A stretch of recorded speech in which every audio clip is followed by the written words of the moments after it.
Good morning. What I find among many of us is that we suffer from this comparison malady. We think that other people have it so much better than us.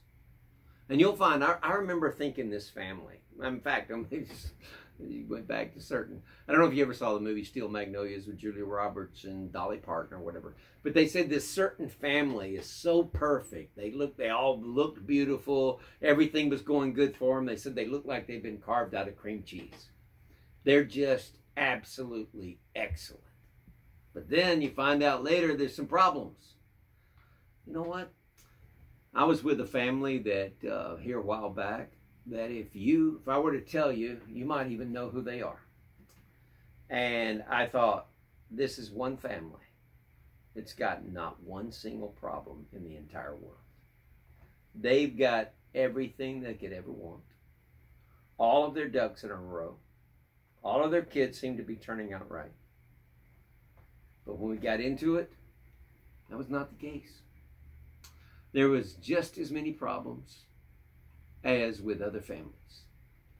And so, we forget that, don't we? And we get so self-centered, and we get into self-pity, and we get into thinking that we're the worst case in the entire world. How can God ever bless us? And why did he shun us? And why did he decide to love these people and not love us?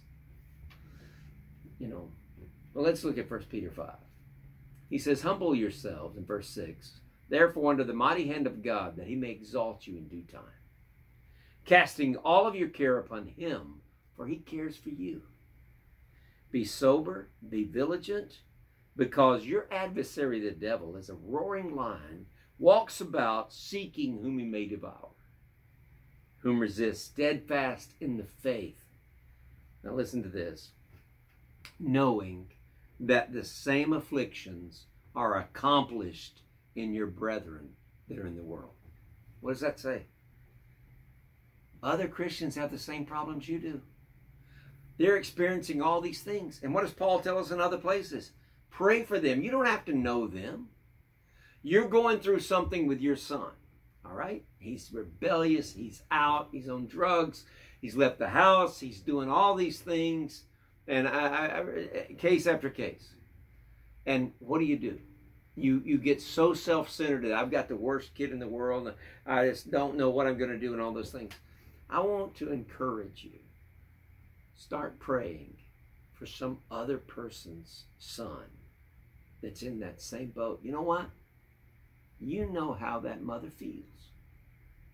You can pray more effectively for her than anybody in the world. All right?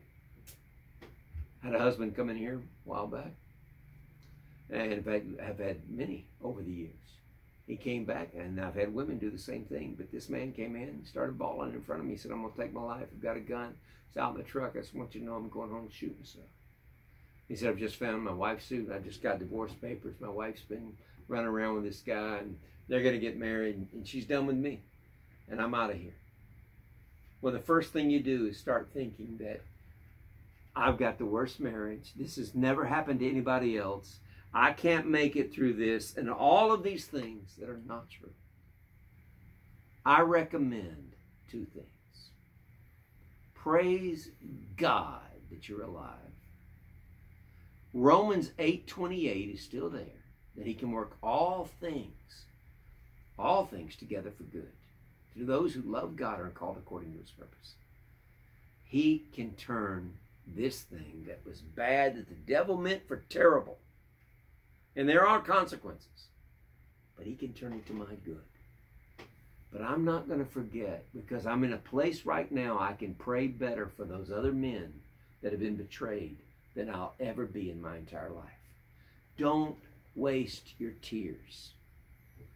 Pray for other people.